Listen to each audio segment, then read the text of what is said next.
Hi, welcome to the DRH show where I have wide-ranging conversations with fascinating people. We talk about all things psychology, mental health, and wellness. Today, I'm joined by the CEO of Informed Minds, Sinead Welsh. Thanks for joining me. Good afternoon, Dennis. How are you? I'm good. Thank you for joining me here on the DRH show.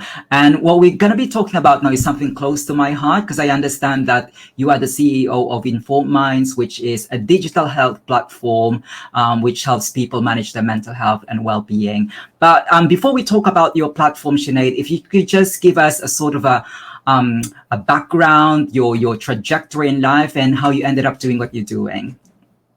Okay, I'll try to keep this nice and succinct. So, Dennis, I studied many moons ago at Queen's University in Belfast. I would have done my first degree in sociology and women's studies.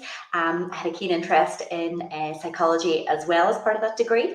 And I went on then to do a Bachelor of Social Work.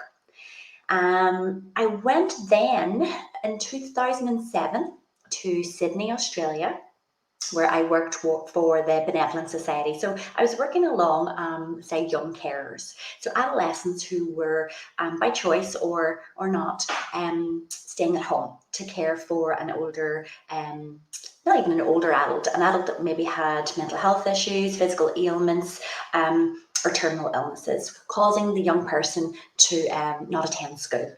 So that was in Sydney. It was absolutely fabulous. So we stayed there for about 6 months, Dennis, and Sydney just wasn't for me. So I drove with my now husband a 6-berth camper van to Melbourne. So we travelled for 10 hours and I set up life there in Melbourne. I landed on the Friday and stayed on my friend's sofa, and on the Monday I started a permanent job with the Australian government, the Department of Health and Human Services. So I stayed there for more than 10 incredible years, and it was one fantastic experience, chapter of my life. I actually have dual citizenship of Australia and here, which is great. And I held a lot of different senior management positions whilst there. If you work hard, you get very much rewarded, which is great. And I would have been involved with child protection cases, so significant unfortunately, child abuse and child death inquiries. I would have managed the child protection teams. I was a case conference chair lady, so chairing those significant meetings. And I worked in the children's court, and I was a family law court liaison advisor at a time. So I dabbled in lots of different positions, and I also worked alongside Victoria Police Melbourne around the establishment of the child sexual assault and the family violence investigation teams. So that's in a bit of a snapshot, my sort of credentials and history internationally. Then I returned back home to Northern Ireland. And everyone always asks, why did you come back to Northern Ireland after 10 odd years in Melbourne? And it's so simple, and maybe some of your viewers can relate. So I have my first child, Erin, in Melbourne, my second born son in Melbourne. And when Regan, my son, was 4 months old, I was nursing my gorgeous boy, and surprise, we were expecting again. So I was outnumbered. You can't take 3 kids to the outdoor pool in Melbourne with one adult. Just wouldn't be safe. So I came back home and started to do some independent work. I started to do some associate training in child protections level 1 and 2 and such, and managing challenging behaviours, healthy relationships, coercive control, safeguarding young children and young people, and safeguarding adults. So that kind of thing got me back into the workspace after having baby number 3. Well, Sinead, thank you for sharing to us your interesting journey. I suppose it kind of influenced those experiences in you creating your platform, Informed Minds. But for those who are not yet familiar about the work that you do and what exactly is your platform, can you tell us what makes it especially unique? Because we're aware that we're now living in, kind of digitally influence environment era. So what makes your platform different compared to any other mental health platforms? And who is your target audience, your target market for these Informed Mind apps?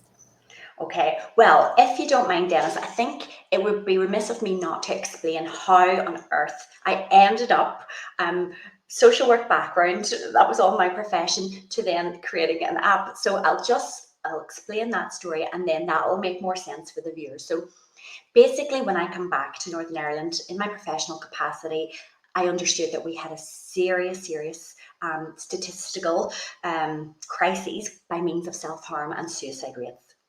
And I'm sure in the psychology space as well as the social work space, your viewers can relate to that on a personal and professional level. It was October 2019, Dennis, when there was a group of 6 students drinking in the Holy Lands in Belfast. So nothing untoward about that. Students drink.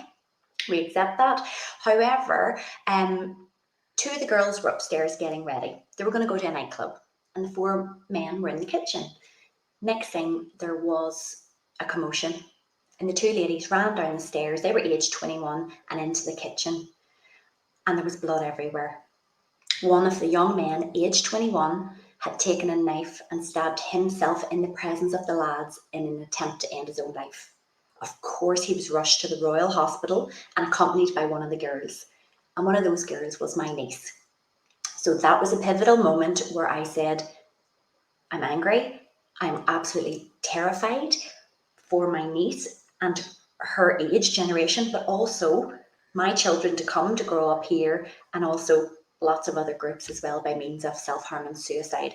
So that was a pivotal moment when I said, I am going to bring my international experience, my trauma-informed practice, all my theoretical bases, everything that I could bring back to Northern Ireland with the view of launching here, extending to Great Britain and Republic of Ireland as well. So it was that story that ignited an anger fire, I suppose, inside me that led then to the creation. So what I did then, Dennis, before I got the app, was I wrote a theoretical, it's a pre-publication. It's called The Theory of Change in Digital Health. So I took psychological and social work theories and I co-authored it with my managing director to have a theory basis. And we spoke to, back in the day, Professor Siobhan O'Neill used to work in Ulster University here and wrote suicide research. So I reached out to her and had a bit of a chat, and she read the document. And we had a few COVID appendices to make because we'd written it prior. So I wanted to ensure that it didn't come across that I was just an auntie that was worried. It was an auntie that's worried, going to have a theoretical basis and take action to intervene. So that's the basis of what I've done. And I wrote that, co-authored that pre-publication about 3 years ago. And then what happened was I started to do some research. So the age range, the initial target audience, which is one of the questions that you asked me, was who's the app for? So initially, Dennis, started out to be intended for 16 to 24-year-old students because of that story that was close to my heart. Dennis, I could have started anywhere. I could have started with the farming community, the LGBTQ plus community. I could have started with older men, older women. I could have started with employees. I could have started with primary school kids. I felt that I wanted to help everyone, but I needed to stay focused for an initial sort of launch and an initial target audience. So that's what we've done. So forgot to mention, since I was 13, so that's what, 26 years now, my mum has been a foster carer. So I've had 7 foster brothers over the course of my life as well. So that, I suppose, explains what goes through my blood in a personal capacity in addition to the professional capacity. So when it comes to being the voice of children who are in need or abused, that's, I feel, my purpose, and that's the drive that I have to do what I do. So that's just a little bit about the personal background as to where I got to where I am. So I started to interview my foster brothers, my young nieces and nephews, their peer groups, asking very straightforward questions. Where do you get your information? You know, if you're worried about self-image or your sexuality or alcohol, drugs, domestic violence, where do you get the information? And you won't be surprised, it was in their phones. So I thought, okay, that's what I need to do then. I need to bring an intervention into the phone as a preventative model. So what I've brought together now is a secondary prevention model by means of the Informed Minds app. So the reason the Informed Minds app is different is because it's basically a relational way to bring real people into technology. Obviously, very much embedded in clinical governance, but equally as important to me is the compassion. So the idea, and this is where it's very different from any other app, is that it's a one-stop shop where you can come and get a range of life, relationship, and mental health support, guidance, top tips from real people via 3 to 5 minute short vlogs. So for example, if you were to open the Inform Minds app, you would maybe click into A. So I wanted one specific category with just a library of life and well-being issues. Now, we are not a clinical model, so we don't discuss or we don't delve into research with regards diagnoses, or like we don't have information on schizophrenia and all of those other diagnosable mental health illnesses. We're a preventative model, so we're looking at stress, we're looking at the root causes to some of this, and the main aspect of the app is to generate hope by means of listening to real people. So like I said, so say if you go in, you can browse through, or you can type in the search engine and say you have a concern or interest around alcohol for yourself or for someone else. You can click A, and what you will get is a series of faces. And in behind the faces are real videos. And I don't mean strict, dry, theory-based PowerPoints. I mean real people like this, recording their selfie videos in 3 to 5 minutes, because our concentration span is minuscule, as you would all know, even mine, I scroll around too. So we've done short vlogs, we're calling them. And the idea is you get a vlog from someone who's lived through that life challenge. So in this particular circumstance, if you pick alcohol, you will get a vlog from Shauna, who's been there. She's 18. She tells you about sort of the fun times, then the risky times, who she spoke to, and how now she still drinks alcohol, but in a more safe manner. She's become more aware. And that's the idea. That's the model we go with. We don't stay too long in the area of concern. We want to move more to the application of now how you look after yourself with regards to that topic. So you can hear from a lived and learned person. Now the cool bit then is you also have a professional friend. So for example, if you go into A and alcohol, you'll see Anne Moyer, a fabulous Scottish lady who sits alongside me on the British Association of Social Workers Committee for Northern Ireland. She has 20 odd years experience in the mental health and addiction sector. She's in a lovely pink cardigan. She's at home recording her selfie video, engaging in the camera. So when you look at the vlogs, hopefully you feel that you've got your professional friend who's got your back in there, who's giving you information in a non-patronizing way, just telling you some of their pearls of wisdom, sharing their golden nuggets, if you like. So that's the idea. And then we took it one step further to think, well, we already have significant, amazing charities locally. So why wouldn't we bring real people from the charities in to say hello and to tell a bit about what they do, and almost to demystify or to take away the stigma around calling a charity. So if then you scroll down, you'll see Shauna, you'll see Anne, and then you'll see say the likes of Addictions NI. And each charity is specific to the country. So if you were logging in, you would type in England, or then you might put Northern Ireland, or it depends where you are. So you would put in specific, and the local charities come up. So the likes of, say, Addictions NI, we want the vlog to be something very much following this model that I'm going to say now. So I want someone who's nice, good tone, can engage the camera, is empathic, and I want them to share the message that when you call, whichever charity it is, so in this example it's Addictions NI, we will listen to what you have to say, we will believe you, and you decide what's going to happen next, with the hope that some of the app users watching that will go, they're nice, they're streetwise, there's a real person in there. I'm going to call Addictions NI. I'm worried about me or my level of drinking, or I'm actually worried about someone I love. So that's the intent of how we bring real people into the app, and that's our model. We do then move from the wellbeing end. I'll just explain this as well. We have 364 vlogs already currently in the app.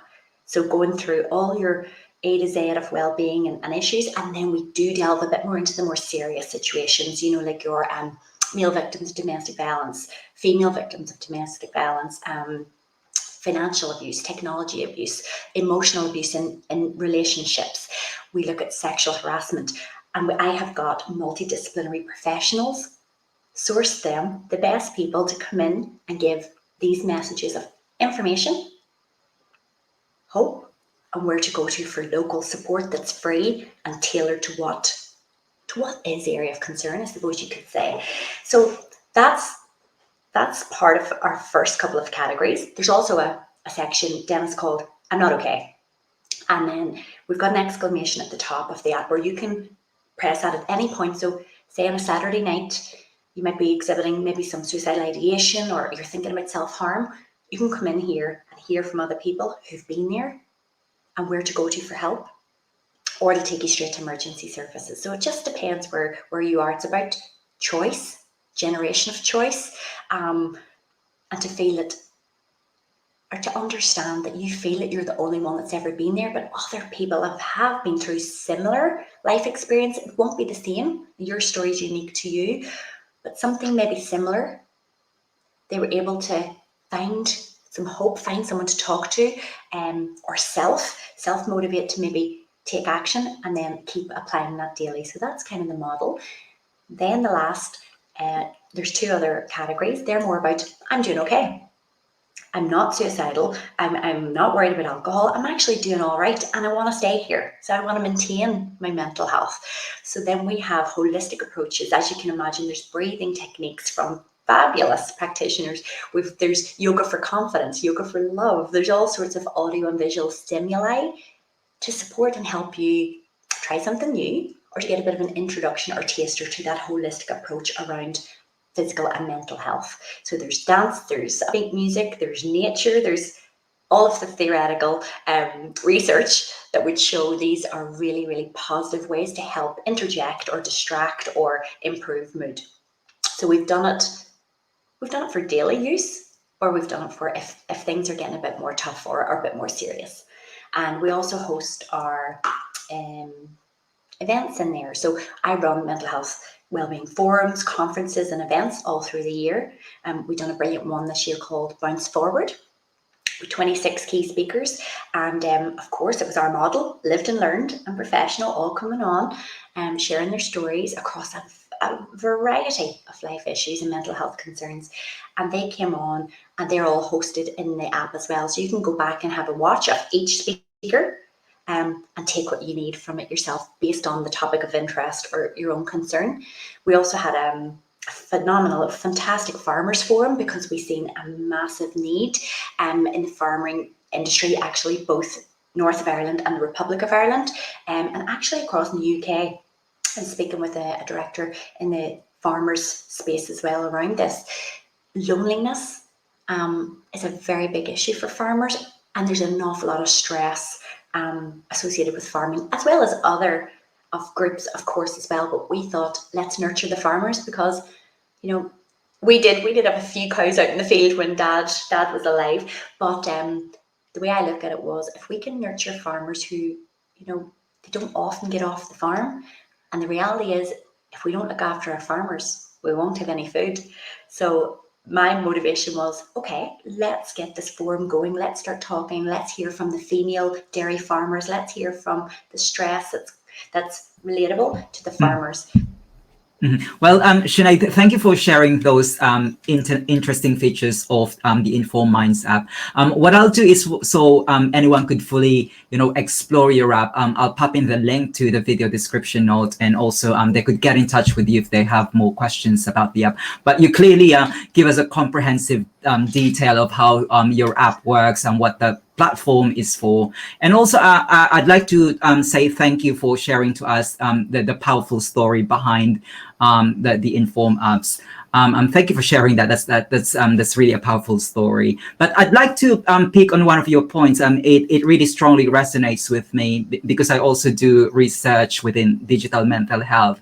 Like what you've said, a lot of young people, they spend most of their waking hours on their phones or on the internet. So it sounds rather counterintuitive if you're not offering them a platform that doesn't suit them naturally, if you're offering this outside the internet space, so to speak. But I'd like to explore more of one of the points that you've alluded to earlier, because you mentioned that you're doing research. So if you could just talk us through about your interest in research and development. Are you an academic by any chance? Well, no, I'm not an academic, but I'm very much a theorist. I very much, it comes from the statutory involvement, I think, where you have to have your theory basis, you have to have your policies and procedures in place, and that's just the way my brain works, and that's the way I like to build my own organization. And as an entrepreneur, that's what I've done. So a few things. So I'll explain the theory and the research that we've done in-house, and we've just implemented some of those as well. So I'm just going to write down to remind me to tell you about some of this stuff. So the first, I suppose, piece of research that was conducted was actually by Queen's. So I'm a graduate of Queen's University Belfast, so I have 2 degrees from there back in the day. And what I done, Dennis, was, yes, we wrote our own theoretical model, which was great. It's very much Northern Ireland specific. So we're actually working with Dr. Maria Finney from DCU, in relation to, she actually has done her PhD in rural suicide, so suicide in farmers in Ireland. So she's actually one of my specialist experts on my panel. So I have 8 of those who I go to in a clinical governance space. So if any of the vlogs are coming in and I need to run it by my specialist, I do. So Maria is actually starting up research, global statistical research, by means of how and why early prevention works. And that's exactly what our theoretical model of change is based on: early intervention, that secondary prevention model, getting in at the earlier signs of stress. So that's a bit more about the future and some of our in-house quantitative and qualitative questioning. We run those when we're doing our events, so we can gather the anonymous data, and the app also gathers data for us as well. So I can explain about that in a moment.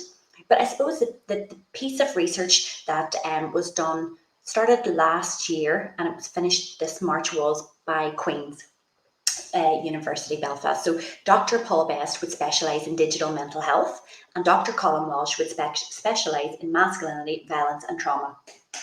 So I handpicked those 2 absolutely wonderful minds and asked them to conduct a service evaluation of the app with students across 6 counties of Northern Ireland, which they did. Now, it's a small piece of work, but at the same time, it's really excellent, powerful evaluations that I can implement. So I knew what features then our target audience wanted, and we could implement those with the app developers. But more importantly to me, I wanted to know what content they wanted. So for example, what came out of that was some of the students had a concern, or some of their worries or lack of information were around transitioning and transgender. So I thought, right, well, I'm not a specialist in that area, but I certainly will find the right person. So I used my connections, all of my professional network, and I found Joanne, who's got an OBE. And Joanne then was able to meet with me, loved the concept of the app, very much promoting equality, diversity and inclusion. That's just core business of what I want to be achieving within this. But Joanne then was able to record her vlog 3 to 5 minutes on her transitioning from David to Joanne. And that's going to be something that, along with all the other vlogs, they're all brilliant, but it's those taboo topics, it's that societal taboo topics that we find very powerful, because you can come into the app, and if you want to look that up, you can. And you can look it up in the privacy of your own home, your own bedroom, and get that information from someone who's been there. So I suppose that's the type of content research that I've been doing. Like, I've been speaking to the lead, like the student wellbeing leads, the safeguarding leads, the counselling leads across universities, further education colleges and post-16 schools, north and south of Ireland to date. And that's how I was able to gather the content. So when you look at the app, you will see it goes A right through. We haven't got a Z, but I might get a Z at some point, but it's supposed to be A through to Z. You will see those categories and those areas of concern, and that's where I got them. So our student forums, our farmers forums or mental health conferences where I've had speakers in, that I was writing down what the audiences were saying, even in the chat, the questions you were asking, and that's how we were able to collate the areas of interest or concern and keep it current. And that's the ongoing research I won't stop doing. And as well as that, I'm able to utilise the positioning I'm in, being on the British Association of Social Workers Committee in Northern Ireland, as I said earlier. And there's 19 of us on that committee. And they are academics, they are criminologists, maybe they're working in older people's teams, or maybe working in specialising in mental health. They could be children and families, and everything in between. And I then take that opportunity as well to gather their data and intel with regards areas of concern, what's going on for our local people, what's going on for ethnic minority groups. And then I take that and get vlogs and blogs and put them into the app from the best people, I suppose, to create those. Well, Sinead, this is really an app which is packed with interesting features, and like what you've said, it covers a range of topics, like an A to Z sort of coverage of mental health topics. But if you could just give us more detail of how does the app work? You mentioned earlier that this is a vlog, like a video blog. So then, do they upload recordings of themselves, or do you also allow them to sort of engage in textual blog, like written online journals of the mental health experiences? But also another thing that I want to ask you, Sinead, is that there's a lot of shall we say, criticism about platforms, not just in social media, when it comes to handling data. That's also the reason why I'm managing PsychReg, which is a mental health platform. People publish mental health stories, but I do restrict comments because sometimes it could also be an avenue for trolling. So I was just wondering, taking those things into consideration, how does your app handle data and privacy concerns, and ultimately, how does it work? Okay, so basically, we've got a couple of different ways people can access the app. So you can go on to Apple and Google Play Store now, and you could buy it as a public user for £4.99. Then we do other subscription models where students are going to get the app for free. So there's a couple of different ways. But when you come in, the first thing you're going to see is our privacy policy. So of course, we've got a full legal team absolutely involved from the start by means of GDPR, data protection. So we take limited information. Apple and Google have their own policy, and they store email addresses and names and such, whereas we don't gather much. We've got minimal need, because what we do is, say for example, students log into the app. So it would be they come through via the uni domain, come in and access the app.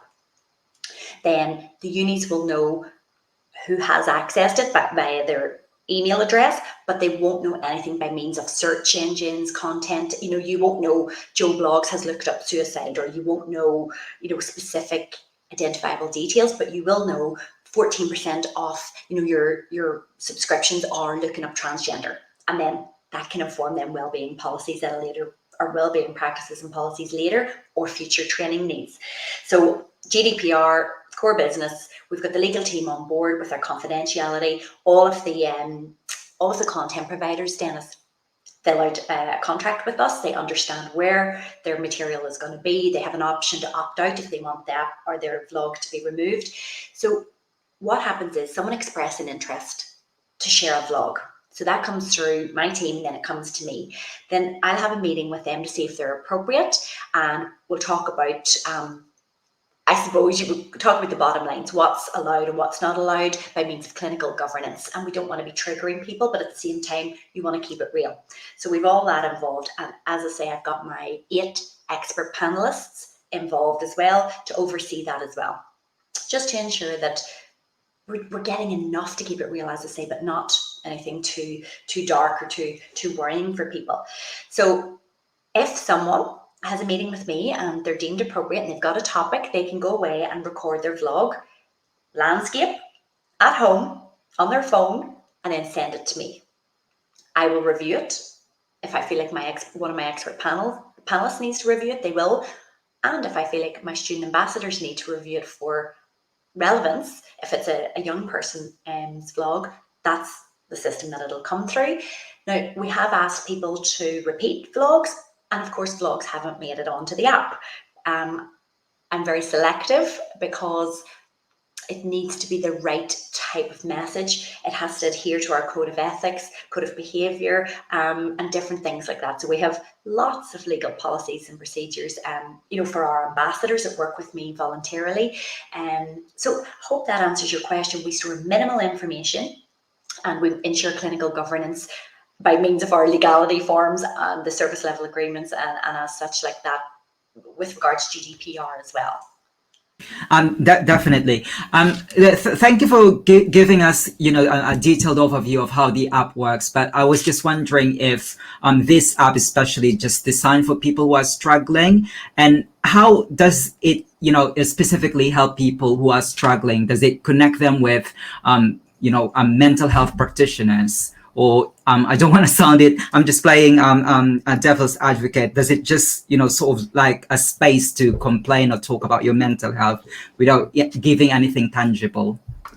Okay, so I forgot to mention as well, we don't have an interactive facility, so we restrict comments as well. Now, that's in the main body of the app. We do have a feature that came about from the evaluation report that users did want an opportunity to comment. So the way we've worked on that is we've taken it over to the other end. We've taken it over to the positive affirmations, the daily quotes of the day, the inspirational quotes. And that's where someone will have an opportunity to put a comment or, an emoji in relation to how they're feeling by means of that quote. Hopefully keeping it more on the safe, positive side. That'll have to be managed and monitored to see how that goes. That's going to be trialed. But like yourself, we are very aware of the trolling issue and all that goes along with that. So we haven't. It's not a Facebook or anything like that where you can come in and comment under people's vlogs. However, the idea is you listen to someone's vlog, take what you need, then you have a decision to make. Your decision could be, I'm not okay, I need help now.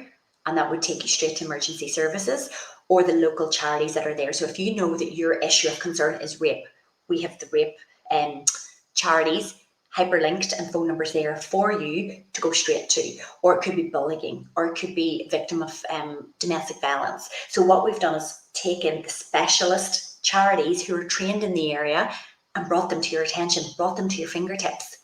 Now, of course, if you need 999, the button's there as well. So that's the more serious end of it, but absolutely not. As I say, it's a preventative model. So yes, we deal with crisis point and we can refer someone straight to their GP, straight to 999, or straight to one of the charities that deals with the areas of concern.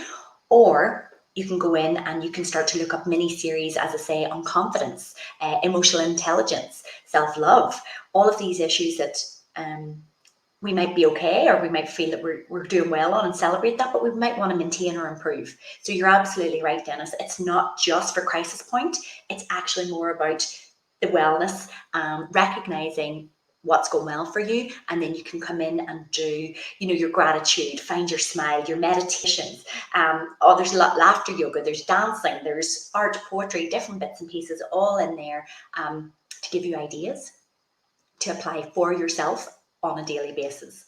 So I would be here for a week if I was walking you through all the categories, but I have something really cool is that anyone that wants to have a look at the app can enjoy a 14-day free trial. So if you feel that it might be something that you're interested in for self or others, or in your professional capacity and want to talk to me about it, Dennis will provide my email, but you can go and enjoy a 14-day free trial. Now, we haven't launched officially in Great Britain yet, so you might want to have a look at maybe Northern Ireland or Republic of Ireland to get a feel of the charities that are in there.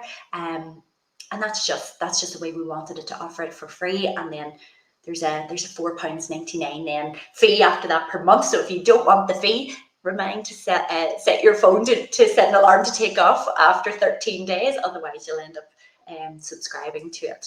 But that's, I suppose, a little incentive for professionals and parents to go and have a look at the app as well, to see what's going on for their adult children. But what we found, Dennis, was whenever adults were going into it, it was actually appropriate content for them. So you could have maybe a parent looking up self-love, self-confidence, domestic violence, etc. for self, not just their adult children. Absolutely. And can you just give us a sort of a ballpark figure, how many vlogs are on your platform currently? So with the last count, there was 364 different vlogs. Now, underneath all the vlogs are written key points. So we have different learning styles as well. So I might like to watch and listen, whereas you might prefer to have a read. So we've kept it in bullet point, Dennis, to keep it nice and sweet and short, or you might just want to have a bit of a look and see what's this vlog going to be about, and then you can see the key points. Now, every time, like, this is my research, this is, I've been writing down, I've had meetings all week giving live demonstrations of the app to significant organisations north and south of Ireland, and actually meetings with the NHS as well, which is super exciting. But what we're finding is people want this relational content. That's appealing to them, and they want it quick and snappy. So that's, I suppose, the best way I can describe it, in as short a way as I can. Is it more like TikTok kind of platform, short and snappy, or is it more pretty much what you see on YouTube? Do you know what? I don't like to say it's either of those. I like to think that it's a community rolling up their sleeves, coming together, sharing their pearls of wisdom. So you've got professionals with credentials coming, oozing out of them, who are literally just sitting in front of their camera telling you their best bits, their pearls of wisdom, in the hope that you get something out of that. And again, you've got very much change makers, the lived and learned stories of people coming in to say, yeah, life has thrown challenges at me and will continue. This is how I felt. This is how I recognized it. This is who I spoke to where I could help. And then this is what I do now to maintain my mental health well-being. So I think I like to call it a country approach. So it's all of Northern Ireland coming together from rural and urban areas to help one another. You've got academics, you've got some clinical clinicians in there, you've got social workers, you've maybe police officers, you've got yoga practitioners. You've got a whole wealth of multidisciplinary people at your fingertips. So you take what you need and apply it for self. So that's the concept, as best as I can describe it again. Yeah, thank you. And Sinead, is this available on both Android and Apple? Yes, Dennis, it is indeed. So we have done a soft launch. So the app is available on the Apple and Google Play stores. And we are doing our big public launch actually coming up now for World Mental Health Day. We will officially, we've done press releases, and we've had media photographs and all sorts and such for the regional papers and also the national papers and also the radios and podcasts. So there's lots happening here. We're lining things up. We're getting it all ready so that we can raise awareness. And when we're seen, people then can have a live demo and see if it fits their organizational needs. Because what's happened, Dennis, organically is, yes, our initial target audience was 16 to 24-year-olds. But we recently were finalists in Catalyst Northern Ireland Invent 2021 Innovative Business Competition, which was phenomenal. And what we learned through that process was actually the content is suitable for anyone over 16, sort of adult material at this point. It's all clinically governed, but it's still very, very on point. But what we're finding is the app is actually now very, very attractive to corporate and organizations as an enhancement to their already existing employee assist programs. So we've actually got our first corporate partner or contract yesterday. Congratulations. Really lovely to hear that your Informed Minds platform is getting really recognized and getting used by a lot of communities. Now, a lot of people who are watching this are definitely interested about mental health and they're young people. So they might be wondering whether they can feature in the app. Yeah, absolutely. We welcome this. So, for example, any universities, any schools, any organizations, any charities that want to feature in the app, we just talk about the content, we talk about what we've got and where there's gaps. So for example, we need vlogs on pain, we need vlogs on stammering, we need vlogs on obesity, we need vlogs on cocaine. So we've already identified what we need. We just need to find the right professionals or lived and learned persons to come forth and feature in our app. And it's a lovely way then I hold now a directory of multidisciplinary professionals. And what has been happening is the organisations see the vlogs, they see the professionals, and then they want a bit more. Then I'm able to say, well, if you need a professional on suicide awareness, here's Rob. You know, he can make a half-day training for you to come out. He's absolutely wonderful, very beautiful, empathic tone, extremely knowledgeable. And then I actually then get my ambassadors and my multidisciplinary professionals some work out of it too. So it's organically turned out that way too. So it's lovely. So if you wanted to feature in the app, you would arrange a call with me through my admin and get some diary time, and then we do a Zoom like this. We'll have a bit of a chat. You'd already know all about it because I've went on for ages here today. And then you tell me what your area of specialism is. And the trick is, can you get it into 3 to 5 minutes? And it's okay if you can't, because what most of our professionals have done is a short vlog for 3 to 5 minutes plus a mini series, or maybe 4 or 5 little vlogs in a row that go 1, 2, 3, and 4, and 5, and then you take the app user through a series of, say, emotional intelligence or confidence or whatever it may be. So you absolutely reach out if this is an area of interest. I'd love to chat. And just to be clear, this is not just, for mental health professionals creating a vlog, but it's also for people who have lived experience of mental health issues. And that 3-minute time frame, your kind of template structure reminds me of the 3-minute thesis. I don't know if you've heard of it, but basically it's a competition among PhD students where they are asked to summarize their thesis in 3 minutes. So it reminds me of that, just to, talk about a certain topic on mental health issues within 3 minutes. So yeah, definitely I'll put in the link to Inform Minds. So for anyone who wants to get an app demo or just to chat with you about it, they can get in touch with you. Now, Sinead, we've been talking about Inform Minds. I've got more questions about you, more of on a personal level, but also I just want to hear your insights more about the mental health landscape in general. So I was just wondering if you can identify any misconceptions about digital mental health or about mental health apps and sort of address those misconceptions. Oh, look, it all starts with the stigma, I think, around mental health. Never mind the digital end as well, Dennis. I think we need to be very much, address the elephant in the room. Everyone has mental health. We know that, but not everyone has mental health illnesses. And I think that's the difference.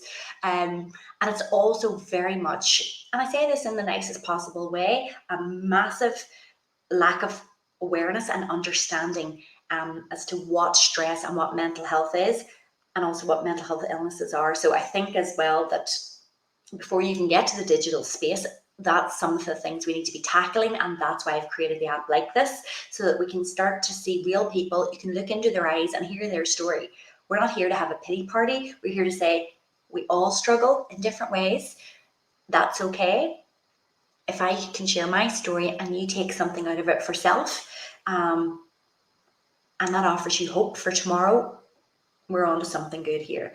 So I suppose I wouldn't have as much to say about the digital end of things. I think in general, it's the organizational and our societal stigma around mental health that we're trying to break down. Of course, what you're saying is right, by means of, I would agree that the best possible way in the world to engage people is face-to-face in the room. But with the pandemic and with reality, you can't be in front of people in the room. Well, via the app, you can get a far greater reach. And as I say, you're reaching the countryside, you're reaching the city, and every demographic in between via this platform. So I like to say it's a close second best. And it's the best way I could find of getting real people into technology. So I look at loads of ways. So I think that's the best way I could answer that. And you need to be aware and honest as well. The future is digital, Absolutely, we do everything digitally now. But anyway, Sinead, what's your advice for those who want to follow your footsteps? A lot of people who will be watching this might be inspired to follow your platform in creating something related to digital and mental health. What's your big advice? My big advice is entrepreneurial world is brilliant. It is absolutely everything I ever wanted it to be. You just need to be aware. Like I'm full time in my business now for 3 years, so I didn't go back to statutory social work when I came back to Northern Ireland. I went into sort of sole trading and doing and consultancy and training that way.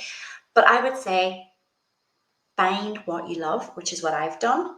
Something you're really good at, which is what I've done now, and I'm still growing and learning every day. But go for it. Be aware though that there are some financial hurdles to get over. So don't just go and give up your jobs today. I would say plan it out, and yeah, let's help change the world. Psychologists have got it in their hearts, and if you want to change the world just like what I've done, you have to start somewhere. Absolutely. And Sinead, what's your professional dream, or do you have one? My professional dream. Mhm. Okay, this is big. Okay, guys, I dream big, and that's the way my mindset has been. I have a high performance mentor as well. She is incredible. Her name is Kim Calvert, if anyone doesn't know. But my professional dream is to have an international board of informed mind consultants all around the world, delivering my content, my app across all of the NHS sector, the psychological sector, the educational sector, the frontline sector, and everything else in between by means of private organizations. So that is my dream, to be able to fly around and have meetings with my board, international board, but most importantly, have positive impact, create the social reform that I want by means of self-harm and suicide reduction locally, nationally, and globally. And what's your distressing outlet? I could imagine you have busy days running a business. Oh yeah, Dennis, did I mention I've got 3 kids? Aaron's 8, Regan's 4, and Shannon's 3, and we're potty training Shannon. Well, we're trying. So it's definitely professionally, I love coming to work, and I wasn't able to say that every day in social work. I probably never got a thank you over the whole 15 years of my experience, or very rarely. Got more threats to kill and all sorts of terrible things. But now it's a different flavor. I feel as if I'm doing good. I'm learning every day, and I'm open to learn. So I think that's probably the secret. You know, at this app, it's going to be different. You come back to me in a year, and I will have loads more to tell you about it, and I will have statistics and analysis because we have our first corporate customer. Brilliant. And what do you think you would be doing if you didn't become the CEO of Informed Minds? Do you think you would just have stuck with your job within social work? Oh yeah, I would have played it safe. Dennis, I was on a 6-figure income in Melbourne. I had the pension, I had the Govy car, I had loads of leave, because the longer you're there, the more leave you get. I think I had 2 weeks extra than other staff that were maybe newly employed. I was at the top of my band. It was comfortable, but I wasn't getting home to maybe 12 at midnight. Court reports still needed written, whether my staff were writing them or not, and I would have to finish them off. I would have to go to. I loved going to court anyway. I was a court officer at a point, but say if staff were burnt out, or there was vicarious trauma, or they were ill, then obviously I was stepping up. So it's a different phase for me now. I want to be in control of my diary, in control of my learning, in control of my team. And that's where I'm getting. I'm not there yet. I don't know if I'll ever get to anything perfection. Obviously, it doesn't exist, but the balance is there for me. I can be mom, and I can be professional Sinead, and I can change the world. I just need to keep going. And finally, Sinead, the floor is all yours. Tell us what else is in the pipeline. Remind us again of the your upcoming events, and remind us again where we could get more ideas about Informed Minds app. And if people wanted to reach out to you, what platforms can they get in touch with you at? Okay, I'm going to write this down so that I don't miss anything. So our next event coming up is World Mental Health Day. So we're having our first in-room meeting with our ambassadors, because with COVID, we just have everything has been virtual, as you all would know. So that's brilliant. I have a few surprises for them. They don't know. I've got some musicians coming. I've got one massive influencer coming, and I've got some gifts for them. So I'm super excited about that. That's going to be Sunday. And then we're just finalizing the speakers for our Young Farmers Matter forum. So remember I said I've got a specific interest in farmers and their mental health. Well, this is our second event. It's coming up now. Oh, I want to say the 28th. I'll put it across social media so that you can come. It's going to be free, and we've got guest speakers coming from different areas of Ireland and Northern Ireland. Actually, I think one of the leads might be from one of the farmers' unions over across, I want to say, Wales, but I'll confirm that speaker. So we're just getting the promo ready for that. So that's probably our big business this side of Christmas. In addition to all of the demos that we're doing, my diary is packed, because I think off the back of that Northern Ireland competition that we were finalists in, people have just known, what is it? I want to know. I want to get it for our students. Oh, how do I get it for my members? I want it for my staff. So it's great. That's what's happened. And where you can find us, where you can find me on LinkedIn. So I'm just under Sinead Welsh on LinkedIn, Sinead Welsh Inform Minds app. That's where my audience is growing a lot at the moment from the business profile. Then we've got Inform Minds app on Facebook. We've got Inform Minds app on Instagram, and Sinead Welsh on Twitter. And of course, if you want to have a chat about joining us or getting involved, or you can think of, a friend that might want to be involved, or a charity or an organization that really wants to prioritize mental health well-being, email us at informmindsapp@gmail.com. Well, thank you for sharing those platforms to us, Sinead. So like what I've said, I'll pop in those links on the video description notes so anyone can get in touch with you. And those are really exciting projects, especially it's the World Mental Health Day is upcoming. So it's really nice that you're putting yourself forward to kind of give more awareness, not just in terms of mental health, but how we could actually harness technology to improve not just the lives of people who are struggling, but those who just want to learn more about mental health. Well, Sinead Welsh, CEO of Inform Minds. It's a pleasure having you here on the DRH show, but unfortunately, time is against us. I look forward to hearing more about your work.